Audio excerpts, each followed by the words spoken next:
आज बाबा साहेब भीमराव अंबेडकर की जयंती पूरे देश में मनाई जा रही है, जहां संविधान को लिखने वाले बाबा साहेब भीमराव अंबेडकर अपने क्षेत्र में कर्म और कर्मठ योग्यता थी, जो सभी लोग उनकी जो संविधान है उनका पालन करते हैं। तो वहीं पक्ष और विपक्ष की जो सरकारें हैं वह सभी लोग संविधान चोर कहते हैं, तो संविधान विरोधी करते हैं, एक दूसरे पर आरोप और प्रत्यारोप लगाने में कोई ही कसर नहीं छोड़ते हैं।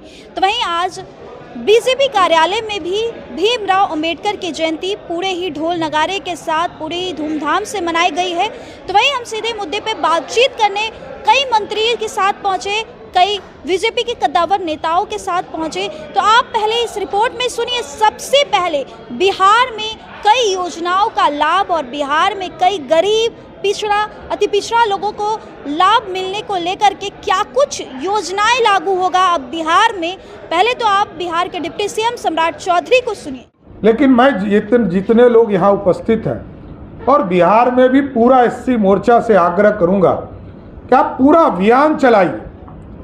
एक एक टोले में हमारे सरकारी सेवक जाकर 40 लाख लोगों से संपर्क करने वाले हैं साथियों।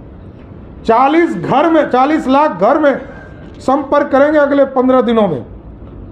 आप लोगों से विशेष आग्रह करूंगा कि आप भी संपर्क करें, और क्योंकि सरकार सीधा लाभ देने जा रही है।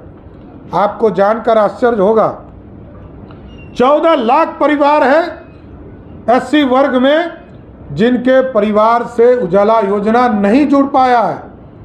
उसको भी हम लोगों ने आदरणीय प्रधानमंत्री जी और आदरणीय पेट्रोलियम मिनिस्टर को लिखा है कि इसको देकर जो 14 लाख लोग हैं सबके घर में उजाला योजना से गैस कनेक्शन देने का काम करें। और मैं तो प्रधानमंत्री जी को धन्यवाद देना चाहता हूं इस मंच के माध्यम से। बिहार में 13 लाख परिवारों को पक्का मकान नहीं मिल पाया था लिस्टिंग होने के बाद। 2018 में बिहार की सरकार ने सर्वेक्षण का कार्य किया था। अभी फिर हम लोगों ने सर्वेक्षण काम शुरू किया है। लेकिन जो 13 लाख पक्के मकान थे, पिछले वित्तीय वर्ष में 8,07,90,000 पक्के मकान, और इस वित्तीय वर्ष में अभी 2 दिन पहले आदरणीय शिवराज जी आए थे, 5,20,000 पक्के मकान बिहार के गरीबों को देने का काम आदरणीय प्रधानमंत्री के नेतृत्व में। और कुछ लोग कहते हैं कि 2005 के पहले बिहार में कुछ नहीं था क्या? एकदम फर्क है साथियों। मैं इसलिए कहता हूं कि फर्क है कि आप समझिए कि 15 साल जो इंफ्रास्ट्रक्चर का काम रुका, इसलिए आज बिहार पीछे है। बिहार में 1990 से पहले 8 यूनिवर्सिटी थे बिहार में, और 2005 में वो बढ़कर 10 हुए। लेकिन नीतीश कुमार जी का सत्ता आया साथियों, और एनडीए का सत्ता आया, तो आपको जानकर आश्चर्य होगा कि 2005 से लेकर 2025 तक 10 यूनिवर्सिटी से बढ़कर 33 यूनिवर्सिटी बिहार में हो गया। और आगे हम लोगों की स्पष्ट मानना है कि जो गरीब के बच्चे हैं, जो दलित समाज के बच्चे हैं, अति पिछड़े समाज के बच्चे हैं, उनको पढ़ने के लिए अब हेडक्वार्टर नहीं आने की जरूरत है। हम लोगों ने तय किया है कि इस वित्तीय वर्ष में हम लोग 350 डिग्री कॉलेज खोलेंगे, जो सभी प्रखंडों में डिग्री कॉलेज स्थापित करने का काम किया जाए।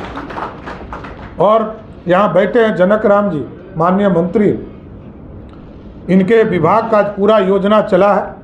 मैं तो आग्रह इन्हीं से करूंगा, इसे तो मैंने 100 आपके विभाग से मंगाया, लेकिन इसकी कॉपी पूरे लोगों को आप देने का काम कीजिए योजना, और सब जगह मॉनिटरिंग भी कराइए। सभी पदाधिकारी जो पार्टी के वो एक एक टोले में जरूर जाइए। 40 लाख परिवार से जुड़ना है। 40 लाख परिवार का मतलब है यदि 5 व्यक्ति को भी जोड़िएगा तो 2 करोड़ से लोगों से मिलने का मौका मिलने वाला है सर। और साथियों, मैं बताते हुए खुशी होती है, जनक जी आए, उन्होंने कहा कि हमारे भाइयों के लिए तो छात्रावास बिहार में है, लेकिन बिहार में हमारी जो बहनें पढ़ती हैं उनके लिए छात्रावास नहीं है। हम लोगों ने कहा एकदम प्रस्ताव बनाकर लाइए, और माननीय मुख्यमंत्री जी से बात किया और सहमति मिली। और आपको जानकर आश्चर्य होगा कि सभी डिस्ट्रिक्ट हेडक्वार्टर पर सभी दलित वर्ग की बहनों के लिए सावित्रीबाई फूले छात्रावास बनाने का काम सरकार कर रही है। आज भी हजारों करोड़ की योजना, कई छात्रावास, कई सामुदायिक केंद्र और कई चीज़ों की स्थापना की जा रही। इसलिए आज बाबा साहब के प्रति यही सम्मान हम लोग दे सकते हैं कि जो अधूरे सपने, जिन सपनों को लेकर बाबा साहब ने लड़ाई छेड़ी थी 1935 और 36 में, उस सपने को साकार करना है।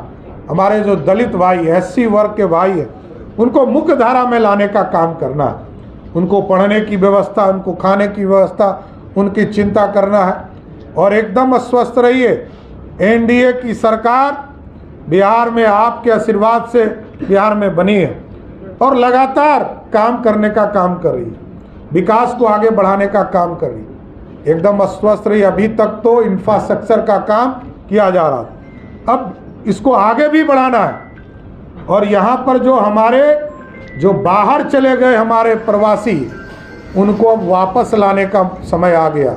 और आप जानिए, कोरोना का जब समय आया तो कई लोग बिहार लौट कर आए साथियों, और आज कई लोग हम लोगों से मिलते हैं, कहते हैं कि हम लोगों को दिल्ली में भी 15,000 रुपया ही मिलता था भाई साहब, लेकिन पटना में या अपने जिले हेडक्वार्टर में जब काम करते हैं, यहाँ भी 15,000 मिल रहा है, लेकिन दिल्ली में हम 5,000 बचा नहीं पाते थे, बिहार में रहकर 5,000 बचा लेते हैं।